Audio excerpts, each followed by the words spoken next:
Hello, Chicago Bears fans. Welcome to the Bears Den podcast number 72. We have a great show lined up for you guys tonight. Well, actually, not really, because we are coming off a loss, but we are still in the playoffs. Anyway, we're going to discuss what was the loss to the San Francisco 49ers. Look ahead to Detroit. As always, please like us, subscribe, follow, share our content, show us some love. You can find us on Facebook, X, Twitch, TikTok, Instagram, YouTube. Don't be shy tonight. Send us some comments, send us some feedbacks. Now let me introduce the rest of the Bears in the Den. I'm Andy. I got my boy Todd. Hey. I got my bad guy, Chicago Clarence. So how you guys doing? I'm doing pretty good. Yeah, doing pretty good. Clarence, how are you doing, my friend? Can't complain. I can't complain. Glad to be here with you guys tonight. So let's get into it. Chicago, San Francisco. To me, it looked like two heavyweight fighters. All they did was punch a dummy, and the dummies was the defense. Because nobody's defense played. Nobody's defense showed up. Nobody's defense could get a stop. Like, you would think when we put up 38 points, we would win a game, but not against this team. Todd, what was your initial reaction to the game? It's really strange. I mean, I've seen these kind of games, the shootout games. I just have never seen us in one. But it's a little disgusting that we can't play. We can't get 2 or 3 stops. I mean, but all in all, the offense looked great. And, I was impressed that we could even do that. I mean, this defense to me is trending the wrong way very quickly. Not that we were world beaters to begin with, but we're trending the wrong way. We didn't get a punt last week at all against Green Bay. I'm sorry. We only got 2 against San Francisco, or maybe 1. Our third down efficiency on defense is really dropping. So, Chicago Clarence, what do you think of what you saw Sunday night?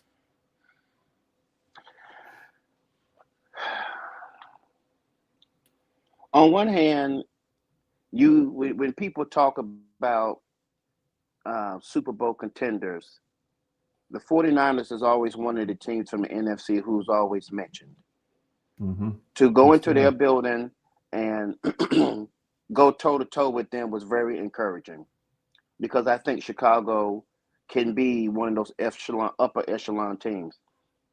On the other hand, and I know the challenges that we've had on defense this year, it was still very disappointing to watch Brock Purdy go in there and swerve on us the way he did. They were 7 out of 10 on third down. He had 2 rushing touchdowns. I mean, the guy stood in the pocket and he had all day to throw. And it seemed like it was always somebody wide open. Thank God George Kittles didn't play, because his backup Tongas was killing it. Mm-hmm. And they wide receivers, they don't have the Justin Jeffersons and the Jamar Chases. They don't have the guys that run away from you. But every time Purdy dropped back, there was somebody open. And we played entirely too much zone. We could not rush the passer. I don't even know if Dennis Allen even attempted to blitz. He did nothing to speed Purdy's clock up. So it was disappointing on that end. Our pass defense was bad. Our rush defense was bad. To me, the defense didn't travel to San Francisco. They stayed in Chicago. Because as bad as the challenge as we have been this year, we're better than that. We can play better than that. I mean, unfortunately, I think we all saw what our worst fears, that we just do not have a defense. I mean, we're not – I hate to say it, but I don't know how we're going to advance in the playoffs. And I really don't want to be one and done, because one and done means we just lost to Green Bay, which is where we are now. We are the number 2 seed, and they are the number 7 seed. I do not want to lose to Green Bay, no matter what. That would kill me to lose to Green Bay because we would have to hear their mouths all season long, all off season. But we just don't have a defense. I thought the linebacking core was terrible. The defensive line got no pressure. Our tackling is terrible. It's like we don't maintain gap control, integrity, leverage. We don't maintain nothing on defense. They just go right through us. And I don't know why, like you said, I don't know why we insist on playing zone when we can't rush the passer. That does not work. Ever. It's a horrible idea. But we just insist on sitting back there and letting him take us apart. I mean, Brock Purdy, I didn't know he was that mobile. The way he danced around and swerved, as Clarence said, I was stunned to see him move like that. Todd, what did you really think of our defense? Because it was horrible. And it's trending downward quickly. Yeah, I'm looking at these the PFF scores on defense, and mid-60s is neutral. We had one player, and I don't really know what they saw that I didn't see, but we have one player above, but two. It's Stevenson and Gardner Johnson's the only two that rated above just average. Everybody else was well below. So I don't know. I just, they don't have any pass rush either. It should have been. And they're a horrible defense as well. It should have been. We should have been able to get more. I mean, we should have blitzed. When we were in it. When we weren't blown out. You have to. I don't know. They would have got more creative on defense to try to. But they just were running up and down the field on us. I mean, I don't know how many yards they ended up with, but I think they were on pace for 600 at halftime or something like that. They had run more than twice as many plays as we had. And anyway, there's the stats. They ended up with right at 500 yards, if I'm not mistaken. Yeah, that's crazy. And then, yes, they were on pace for 600. They had the ball almost the entire first half. Right. It was downright embarrassing. One sack. Who got the sack? Oh, it was Booker, right? Yes, Booker. Yeah. Booker's the only guy who seems to be playing somewhat well. Yeah. I mean, we really need a Montez Sweat to show up in that game. We're paying the guy $100 million. He was invisible. Yeah. And Dexter we just need a major overhaul like we did on the offensive line this offseason. I would argue we need two defensive tackles and another edge. We need an edge and we need a defensive tackle. We've got a couple guys that are going to be coming back. I know Deo's been unimpressive, but maybe he kicks inside if we can get a legitimate edge. And then Shamar Turner, he had an injury. They tore an ACL or I believe something like that. But anyway, so those guys. Then he was a second round pick anyway. So I think that we have some guys that could develop, and Booker's developing some. You can't turn around without hearing Max Crosby's name, but that interests me. It's already all over the internet, Max Crosby. Sure, of course. I mean, as of right now, his contract won't fit with the salary cap room. Well, so here's the deal. So we've been financially responsible for several years, which you should be when you're a god-awful, terrible team. Why would you not be financially responsible?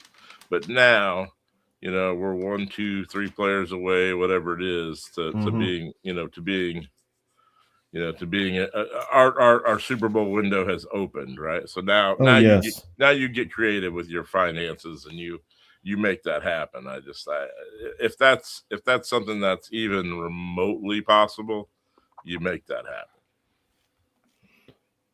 happen. Clarence, what are your thoughts on Max Crosby? Because the internet's running wild already with Max Crosby. I don't see any way we're going to fit his contract at $30 million under our cap. Well, there are ways to do it. Yes, there is. There always is. There are ways to get creative. The number one thing that I would do, and this is not going to be very popular, but if you've watched every game like we have, you'll know that I'm right. But the first thing I do is I trade DJ Moore. Yes. And because for what we're paying him, we're not getting the production back from him. And I know you can easily say the same thing about Montez Sweat. I got it. But we can replace DJ Moore a whole lot faster than we can replace Montez Sweat. For sure.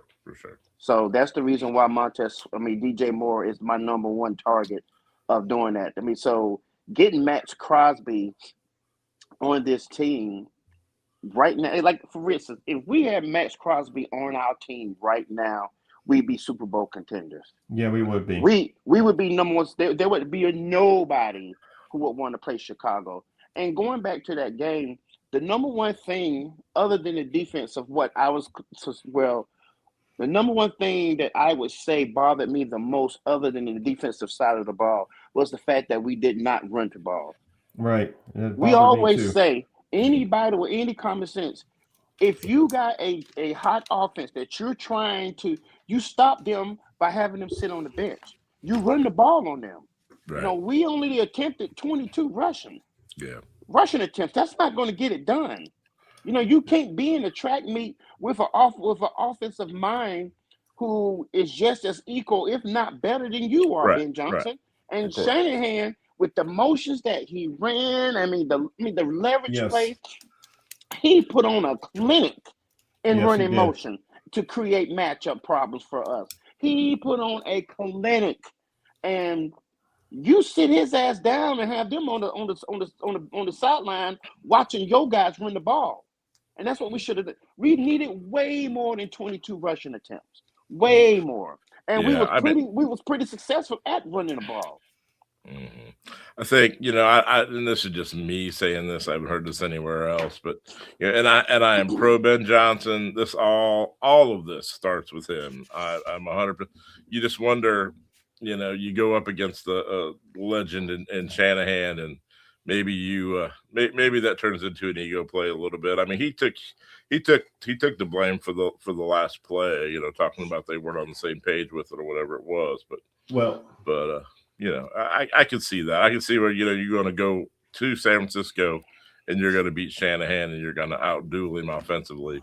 That's something I'm sure he'd like to be able to say he did. Well, the one thing that bothered me, and I know Andy, I wasn't there watching the football game with him, but I know for a fact Andy was screaming at the TV just like I was. 2 minutes.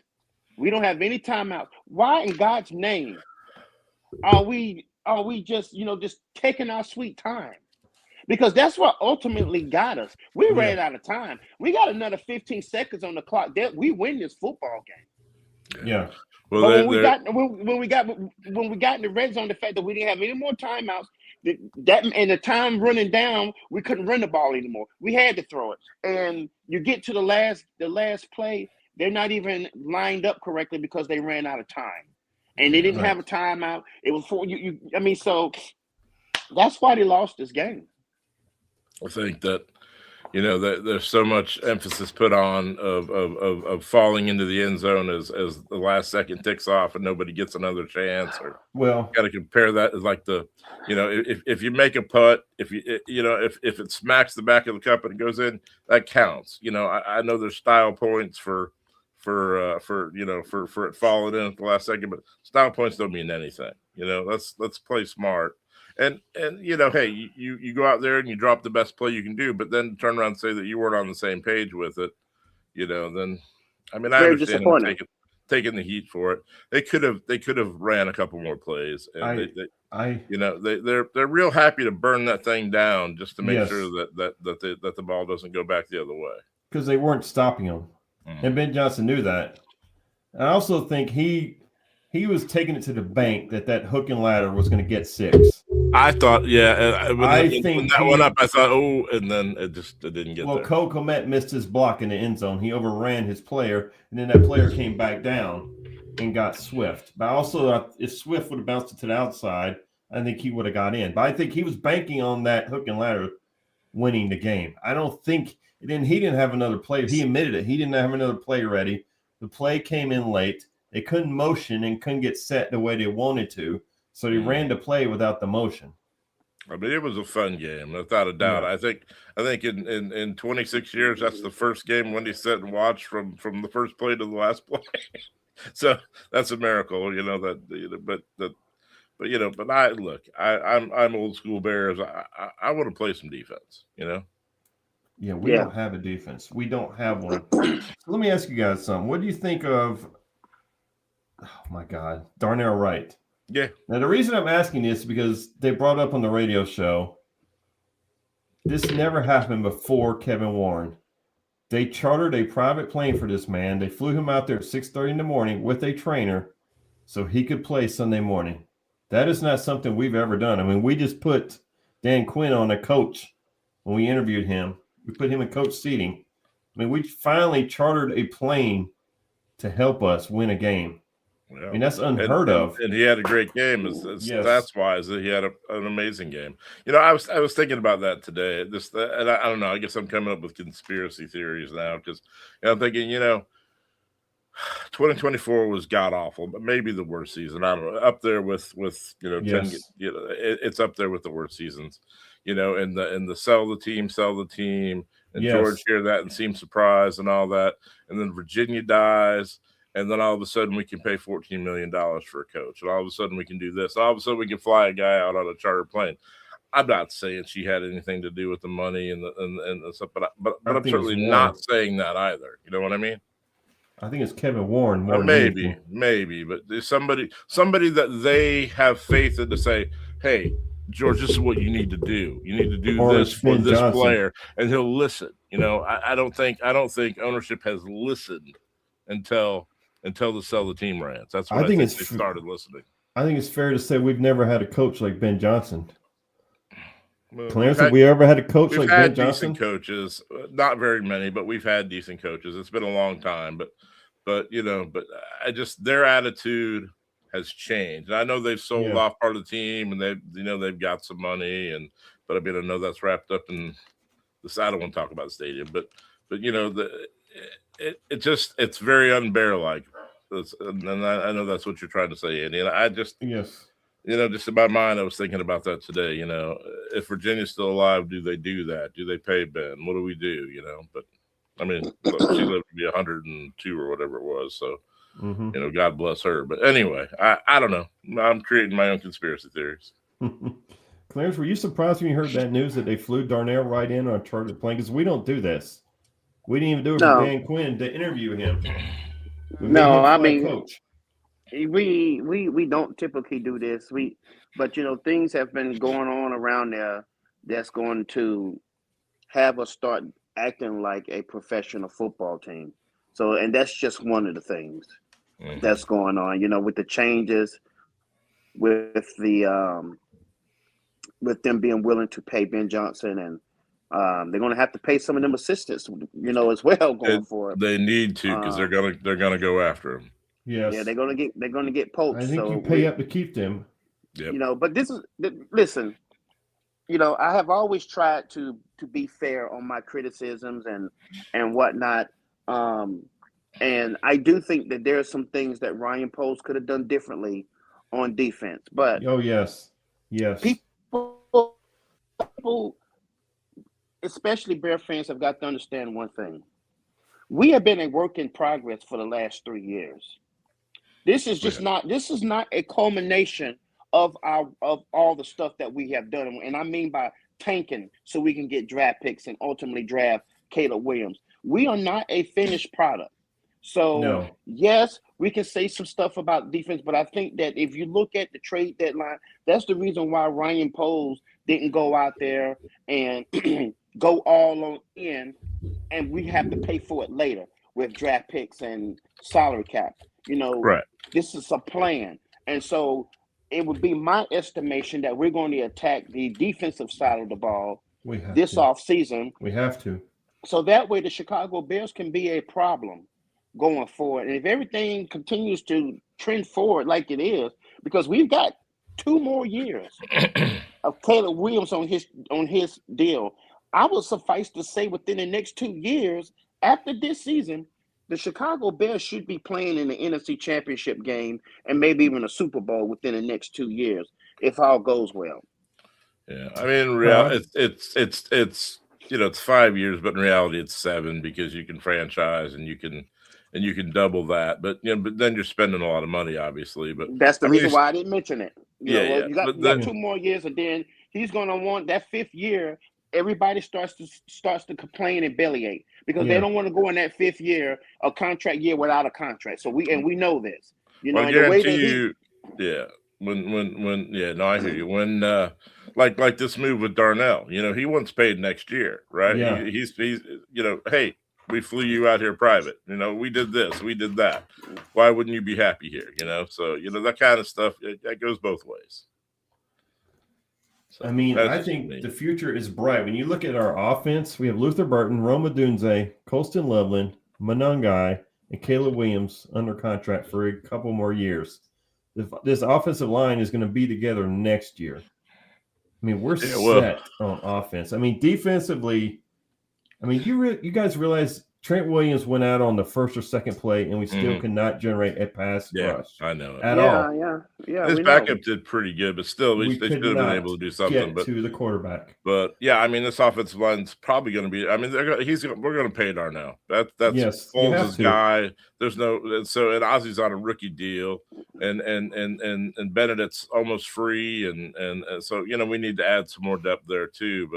But you know we're talking about DJ Moore, and I think we've already replaced DJ Moore. I mean, honestly, Luther Burton. It's Burden, and then you know. Dunze. Yeah, you know, and the rookie, that kid that caught the touchdown at the end of the game the other night. Walker's Walker's impressive, man. That guy deserves a roster spot. You know, he does. is clutch. So, you know, I don't need Oz. I'll certainly take him, and you know, and they can find somebody late in the draft, or I think we got multiple 7s this year. I don't know from what deals, but anyway. And the disappointing thing is with us giving Montez Sweat $100 million. You know, guys, I mean, I ask you, when we went out there and we paid Khalil Mack, when we brought Julius Peppers in, you know, no, it didn't materialize into what we brought him in here for, but we didn't have a season like that with those guys being our primary pass rushers to where we didn't hear their name being called. Who's the other guy who got the Bears single season record at sacks? I always forget his name. He just did it 2 years ago. Robert Quinn. Robert Quinn went on a tear on a bad football team. He did. Mm-hmm. And he did it being older than Montez Sweat is. Basically, when I say we're not getting our bang for our buck, we ain't getting our bang for our buck. No. Paying him the money that we're paying him, and he giving us what he's giving us. And I don't even want to hear the narrative that he's a Robin and we need a Batman. Forget that. We're paying you like Batman. Yeah. Well, look, you know, you could even include him on a deal if that Crosby thing comes out, because you know if we're reworking this stuff and extending guys, you know, there is, you know, Hendrickson is a free agent. You know, he makes more sense. You could get Crosby and Henderson for a little bit more money than what you're going to be paying Sweat and Crosby. I mean, not much more. You know, I mean. I think Montez is guaranteed money after this year's $10 million. That's all he's got left. Henderson is a possibility next year because of the relationship with Dennis Allen. Yeah, I mean, I know he's on the downside of his career, but he is still he could be in play in free agency. You never know. He still got the draft for pass rusher though. We do. We need a defensive tackle. We got to draft one, but I'm assuming we're giving up number 1, which I'm happy to do in that scenario. But you know, look, I have faith that this staff, if we can keep it together, could actually develop a guy. Like I'm attributing, you know, Booker's improvement to this staff. He has improved, not to the Eberflus staff, to this staff. You know, and maybe he's going to be a solid enough number 2. Or, you know, and we've got it, like I said, we've got 2 guys that are hurt now that are coming back too. But I mean, I looked up on one play and Montez misses somebody, and I'm looking at the only other guy trying to barrel in on Brock Purdy, you know, God love him, is Billings. And, you know, Billings has got to be topping what, 330, 340 right now. And, you know, there's just no way he's gonna. But you know, I'm just like, really? That's the only other guy you got penetrating there? It just doesn't make any sense. I mean, watching our defensive line try to run down a quarterback is as exciting as watching paint dry. Yeah. Yeah. There's no excitement in it at all, and the guy always gets away. I mean, Crosby had had Caleb running all over the world this year. And he did it by himself, though, Ty. Yeah, You know what I'm saying? No, I know. He did it by himself. After the game, Caleb said, "That's the best player I've ever played against." Yes. I mean, go get that guy if he's available. I don't care what it costs. I don't want to give 3 ones, but I'll give 2. I wouldn't even hesitate.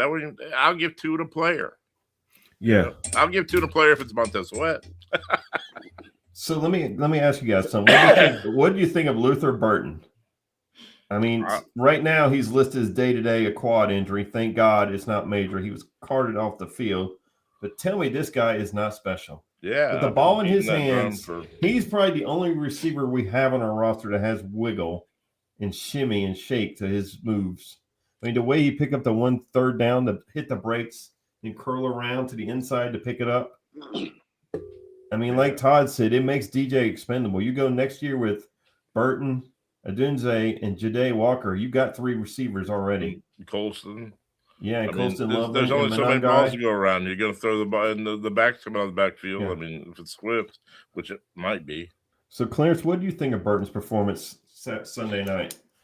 We've been calling for it. Yeah, we saw it. That's the reason why he was drafted where he was drafted. It's the reason why he was brought here, because we knew that, like you said, I mean, it seems like one of my lines, no wiggling in the step, but that's the case.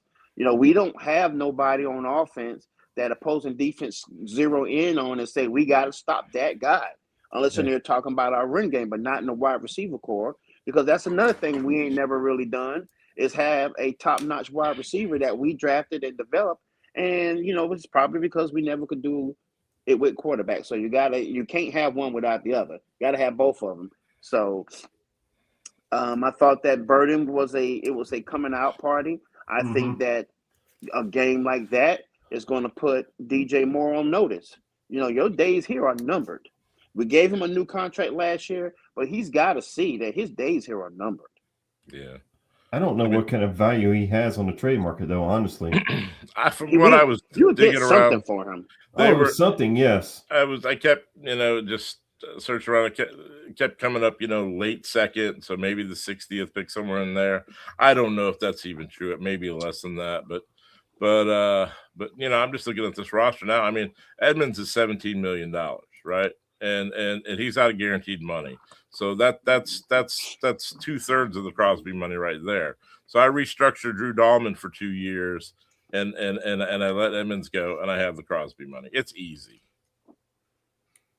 So guys, Caleb Williams, 270 yards away from 4,000. 270 is what he needs? Yes. Chicago Clarence, does he get there, or does it even matter? It doesn't matter to me. It doesn't. But I think he will get there on Detroit's defense, but it doesn't really matter. Todd, does he get there? If it's 270, I think they make a. I think against Detroit now. There's some hatred between us and Detroit. Yeah, I don't know how much true that is. If there's that much hatred there, there's no incentive for Detroit to go out and get anybody hurt. But I would disagree with that. Well, remember Detroit. I know. They clowned us the first game. They hung a 50 burger on us every time they celebrated. Every time they celebrated, those players lined up and Ben Johnson plays. They clowned us. Yeah, well, we didn't even know how to line up in the offense in the first week of the season. I mean, what do we have? A dozen penalties a game for procedure to start out with. Yeah, I mean, that was a painful beginning, but I don't know. I'd be more worried about Dan Campbell trying to poach assistants than trying to win this game. But maybe, I don't know. You play to win the game, right? Detroit is going to play to win the game. I think Dan Campbell was pretty pissed off losing all his guys to other teams, and then he started to hear the talk that he can't cut it without his assistants, which might be true now because now they fell flat on their face. But I don't see Detroit taking it easy on us at all. So worst case scenario, we don't end up with the number 2 slot, then we get the Rams. Is that right? With the Rams, yes. Let me find that thing. I would much rather play the Packers in Chicago than I think the Rams are probably going to Super Bowl. We would play the Rams just in lost Chicago. to the Falcons. Would it be in Chicago? Yeah, it would still be Chicago. Yeah, the Rams would be in Chicago. But I would rather play the Packers than the Rams. So as of right now, if we win out, we would be 2 against Green Bay, 7. Now, if we lose and the Eagles win, yeah. then we drop to 3, and then we get the Rams at 6. Yeah. I don't want any part of the Rams right now. Well, you want to win the game because as the 2 seed, you get 2 home games. Yeah, for sure. Yeah. So whoever is coming in there, you want it to be on your terms. That Green Bay game is going to be the toughest. I think that's going to be the toughest even of the NFC Championship game. Because I wouldn't mind having to go back out to play San Francisco. I think that's the best San Francisco can play. Are you telling me that they can duplicate that performance again? I highly doubt it. Because we know our defense can play better. We know our defense can play better than the way it played Sunday night. Do the Panthers have to win to be in? Yes, they have to beat Tampa Bay. So that could be Tampa in that spot if they. And the only other spot in the AFC is Pittsburgh and Baltimore. That winner is in. I mean, some seeds could move around, but Tampa Bay and Carolina is for the last spot, and Pittsburgh and Baltimore is for a spot. Well, I think having just done the San Francisco thing, that we would hopefully make the changes to. I just had to be more aggressive defensively. And then there's no guarantee that they're going to be there. I mean, because right now, everything is lined up for Seattle. Seattle is the number 1 seed, and they got to play San Francisco for it this week. So the winner of that game is the number 1 seed. Right. So San Francisco go all the way to 1 still. They can. If San Francisco beats Seattle, they are number 1. That could happen. Yeah, I don't see Brock Purdy swerving on that defense like he did us. I'm sorry. There's the Week 18 lineup just in case you haven't heard, we are officially 425 on Sunday because it was a flex game all year. The NFL finally ruled today. So, like I said, Tampa and Carolina, that is for a spot in the NFC, and then Baltimore and Pittsburgh, that is for a spot in the AFC. And then Seattle and San Francisco is for the number 1 seed. But I mean, I would want the number 2 seed because then, like Clarence said, we are guaranteed 2 home games. Yeah. So I would definitely, and I do not want to lose to Green Bay. I do not want to lose to them and hear their shit all off season. I can't do it. Yeah. I can't take it if we lose to them. I might grow my hair back or something if we lose to them. The Rams and the 49ers and even the Panthers, it's a different kind of cold up there than it is down here and certainly in California. I mean, it's cold in San Francisco, but not like it is in Chicago. No. So that's an advantage for sure. So there's no reason we should sit our starters against Detroit, right? We try to win, correct? No, we want that 2 seed. There's stuff around on social media that we should rest, but no. What time's that Eagles game? Eagles is 425 as well, so we can't be watching the clock. We won't know. Okay. NFL was smart enough to do that. Eagles can't watch the clock. We can't watch the clock. We got to go out there and play. Yeah, no, we need to play. We need to play, and Caleb needs to get to 4,000 just to shut that up. I'd like to see that happen. So let me ask you guys something. We talk about him every week. It's Caleb Williams. To me, he's been playing his best football the last couple of weeks. Yeah. Chicago Clarence, is he him? Is he the guy? Absolutely. We have a franchise quarterback. Has he been the hardest on him?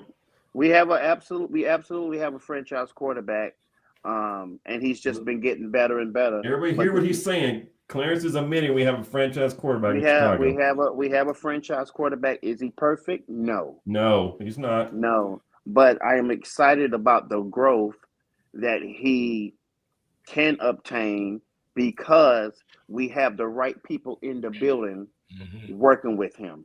We ain't never had that because we have always hired the wrong people. So, the cheap people. I mean, everybody was convinced that Mike Martz was an offensive genius. We had him in the building. I don't know why they thought the same thing about Matt Nagy, but they brought him in here because they thought he was some kind of quarterback whisperer. That's what was being said all over on social media and all on the national sports shows. And that turned out to be false. So, and then you saw what Matt Eberflus did with his staff. and his quarterback coaches and offensive coordinators. So Ben Johnson is a proven play caller. He's elite. He knows what it looks like. He knows what he wants, and he can get all of that out of Caleb Williams, which is the reason why he came to Chicago in the first place, because everybody was after Ben Johnson. He came to Chicago because of Caleb Williams. So I'm excited I'm excited at what it can be with Caleb Williams and Ben Johnson being together for the next decade. The NFL should be scary. They should really be scared. His escapability and his ability to extend the play. You know, under the Eberflus offense, it looked like a guy who just wouldn't let go of the ball, but that's just who he is. Of course, you know, the team was so bad and the coaching was so bad around him that it looked terrible. And it's like, you got to get rid of the ball. You got to get rid of the ball.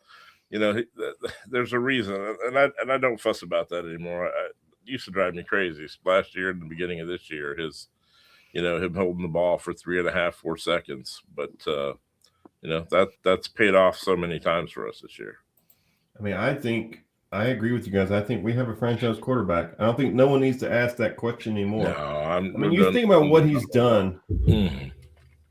He has given us a chance to win almost every game we've lost. He got us down there against San Francisco. I thought that play call, I've watched, I don't even know what the hell it was supposed to be. It looked like a jumbled up mess. I think if you hit Swift right away, maybe Swift juked into the end zone. But he still gave us a chance. He gave us a chance against Green Bay. We shouldn't have lost to Minnesota. You look at some of the games we lost, we could easily, if we would just won 1 or 2 of those games against Minnesota, against Green Bay, against San Francisco, that's 3 games we at least had a chance to win, an opportunity to win. Like Detroit, they handed us our ass in that first game. Yeah, that's right. We shouldn't have lost to a second-string quarterback, but we did. But I mean, the scary part is he still looks confused sometimes, and this is a complex offense. Right. But you're bringing back this entire offense, maybe not DJ, maybe DJ, we'll see. But you're bringing back all these guys, Loveland, who missed camp from week 5's numbers are off the charts. You're bringing all those guys back with another year behind them in the same offense. How good can they be next year? Right. Where he's more comfortable with everything. You spend a whole off season in camp again together. I mean, I know it's not his rookie year, but in a lot of ways it is. It is. He had to break a lot of bad habits. So let's talk about the Detroit game real quick. Mm-hmm. So Todd, Chicago, Detroit, who wins this game? Because this is outside in Soldier Field, but I don't think Detroit's going to lay down for us. I think it's personal with Dan Campbell. I really do. Their offensive line has really taken a nosedive. I think, in some personal news here, their running backs have kind of taken a shit. Yeah, because you lost the fantasy championship. That's why you're pissed off. The champ is in the right, is in the top corner. That's why you're pissed off. Jahmyr Gibbs got me 6 points last week. I know, that's why you're pissed off. In my mind, I'm thinking, he's nicked up. There's something wrong with him because that's not what he does. I mean, he's been dominant all year, and the line's been pretty bad all year. So and our boy Monty's numbers are not great either. The last 6-7 games. So. St. Brown is a great receiver, and his numbers are good. But so are they predicting us to lose this game? Yeah, we're 2.5 really? Points or 1.5. When I ran this yesterday, it could be different today. What is that? What is that based on? Wait, they whipped our ass the first game, hung 50 points on us. Where's the game? It's in Soldier Field in Chicago. Well, they don't play outside in the cold. They don't. I think the fact that they hung a 50 burner on us embarrassed us. And Goff's a California guy, so that's surprising. I mean, it should. I mean, at worst, that should be even.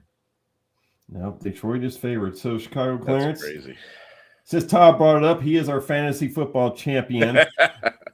So Chicago, Clarence, are we going to beat Detroit and secure the number 2 seed this Sunday? First thing first. The reason why Vegas has Detroit favored to beat us is simply because they watched the Sunday night game. Yeah. And they saw San Francisco put almost 500 yards of total offense on us with a bunch of Walmart receivers and, the last guy taken in the draft. So if they can do it to us, what is Detroit going to do with those beasts that they got on offense? So that's the reason why they did it. With that said, I think Ben Johnson's is going to learn from his mistake. We're going to run the ball. We're going to run the ball down their throat because Detroit just got beat by a damn third-string quarterback. And that defensive line shut that run game down. So, and then when you got Jared Goff giving the ball away the way he did, does. I think he had, 3 or 4 interceptions in that football game? And then you couple that with them that they got to come and play outside, and we ain't going to turn the heat on their side of the field like we did Green Bay. Their heaters all of a sudden is not going to work. I don't feel bad for them. Yeah, I think that, and we're going to remember that 50 piece that they put on us. So, yeah, Chicago's going to win this game because we got to. If we want to people start taking us seriously, we got to win these football games. Now, we did it early in the season when we beat Philadelphia, and nobody gave us a snowball chance in the hell of doing it. But we got to keep doing it. We got to continue to do it. That's the reason. That's the way you get your name mentioned a lot when they start talking about who the best teams in the league are. People are going to remember because there's still some people now that checks the standings every minute to see if they're going to change because they can't believe Chicago won the damn division. Right. So, and hell, I can't believe it sometimes. When you look at what we've gone through, look at the injuries that we faced. People want to talk about San Fran. They want to talk about the Rams. They want to talk about this team, that team not having their players. We have missed more games with our starters than any team in the league. And no one talks about it. 49ers have a lot too, but yeah. But the Chicago leads the league. Look it up. Yeah. Okay. We miss games by starters. Mm-hmm. Chicago leads the league, and it ain't even close. Yeah. I looked up the weather. It's about 31 at kickoff and going to go down into the high 20s. So Detroit, wind's only 7 mile an hour, they said. So they're not going to like that. They're definitely not going to like that. But it could be worse. But we got to make this game a physical football game, though. Yeah. We got to make them feel it. Now, Monte's used to this. It ain't going to phase him. But Goff and St. Brown and them tight ends, they ain't going to like it.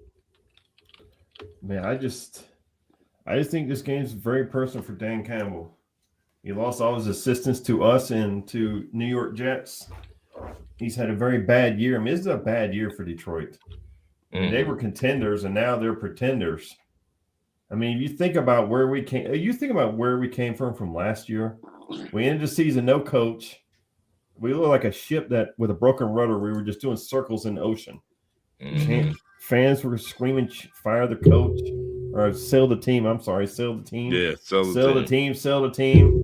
I mean, we looked absolutely clueless. I mean, has Ben Johnson been worth every penny for you, Todd? Oh, yeah. Yeah, absolutely. Yeah. Worth every penny. And Clarence, I know he's worth every penny for you, correct? I mean, absolutely. Look at the culture change. This is the reason why I wanted Belichick or I wanted Vrabel or John Gruden. I wanted a coach that was going to come in there and give us some legitimacy on the sidelines and change the culture, the losing culture that we had in our locker room and in our organization. Now, Kevin Warren has got to speak for some of that, too, because I think he deserves some of that credit as well. Yes, he does. But this is what we have always been starving for. This is what it looks like when you got a guy that's wearing the headset that knows what he's doing, and then you got a guy under center who can spin it. We have that. We actually have that. Now, we got to finish the product. This is not a finished product. No, it's not. We got to finish it. Yeah, we're honestly a defense away from being a Super Bowl team this year. Guys, we can beat Kansas City. Yeah. We can beat the Kansas City Chiefs. We're not a whole defense away. We're a defensive end, a defensive tackle is what I think we need. Yeah, I mean, honestly, we, I don't know. I think they've done a good job actually addressing defensive players in season. I really do. I mean, I keep pounding the Gardner Johnson thing, but even DeMarco Jackson, I mean, that was a find in the season. you know, and Jackson now, was tremendous. you know, and I think he could play. I think would he's almost start him over Edmonds now. I think he's a cheap roster spot next year. I think you Yeah. bring that guy back. You don't have to go buy a linebacker in free agency. You don't let have Edmonds to overdraft walk. a linebacker. Yeah. You let Edmonds walk. Yeah, you do that. And this is the thing, though. You know, with all the people that he's found in the secondary, I give him kudos for that. But we can't continue to play zone coverage and laud all the players that we've picked up and that's been playing well in the secondary when we can't rush the passer. You know, and when we get in the playoffs, that stuff's going to matter because everybody we're going to face is going to be able to sit back there and rip you apart. If you can't get to the quarterback, you are dying a slow death. We found that out Sunday night, and we still almost won the game. You got to run the ball.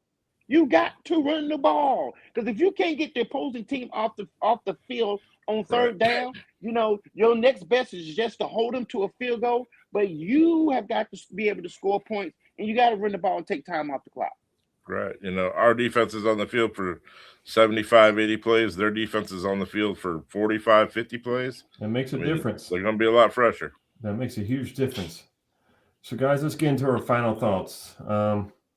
As you heard, Chicago Clarence is officially our Fantasy Football League champion. I know he was going to work that in there somehow. So he dethroned the champ. If she's watching, he dethroned the champ. But we'll comment real quick. Nick Millar says Sweat has to step up and we have to control the clock. I agree with you 100%, man. I thought we should have ran the ball against San Francisco, try to keep them off the field. I mean, the old analogy is true. The offense can't score if they're not on the field. So I don't know why we didn't try to run the ball and keep them off the field. But anyway, for my final thoughts, thank you for the comments tonight. Thank you for the feedback. As always, you can find us on Twitch, X, YouTube, Facebook, TikTok, and Instagram. My final thoughts are just go out there and beat Detroit. Beat Detroit. Get the number 2 seed. That way we get a home game, possibly another home game, and we don't have to be embarrassed. And please be safe in your travels. If you're traveling for New Year's Eve, New Year's Day, please be safe. Don't drink and drive if you celebrate New Year's Eve hard. Call an Uber, call a taxi, or stay in a hotel room or sleep in your car. Please don't get behind the wheel.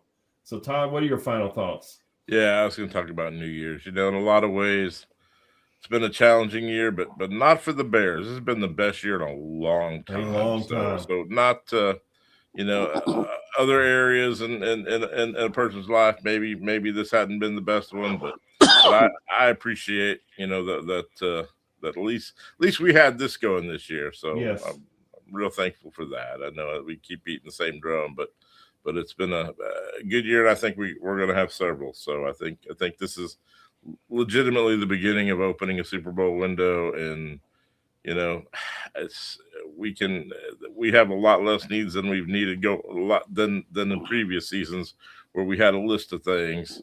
You know, really, it's just about penetration. It's just about pass rush right now. You know, and we've got a little safety concern, but just because that's a contract thing, we can make that work. So, but anyway, yeah, here's to a great 2026.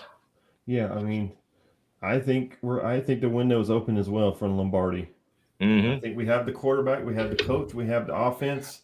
We just need a few pieces on defense. But Chicago Clarence, what are your final thoughts? Well, you know, I would be remiss if I didn't mention my gratitude for having a great fantasy football season. I knew he was going to work it in there somehow. I knew he was going to work it in there. But I told y'all, once my team got healthy, I wasn't going to lose another game, and that's exactly what happened. Mm-hmm. But I mean, you guys had great, strong teams too. It was a blast playing with my brothers. I mean, I love you guys, and we enjoy spending time with each other and whatnot. And I just think for the Bears I think this is just the tip. This is the beginning of a nice run. I think that we can be what the Kansas City Chiefs are and have been for the last few years. We can be a dynasty. But before we can start talking about 4 and 5, we got to get that one. You know, and that's the reason why the 85 Bears is so important in that city, because it's the only time we've ever won a Super Bowl. Now, we won an NFL championship, so see anybody out there saying, wait a minute, we got World Championship, it's a difference. Yeah. Yes, we got NFL championships, but we only got one Super Bowl. You know, we need to get a couple more of those Lombardi trophies in the case, and I think that Ben Johnson and this quarterback are just the guys to do it. Hell, I even like our backup.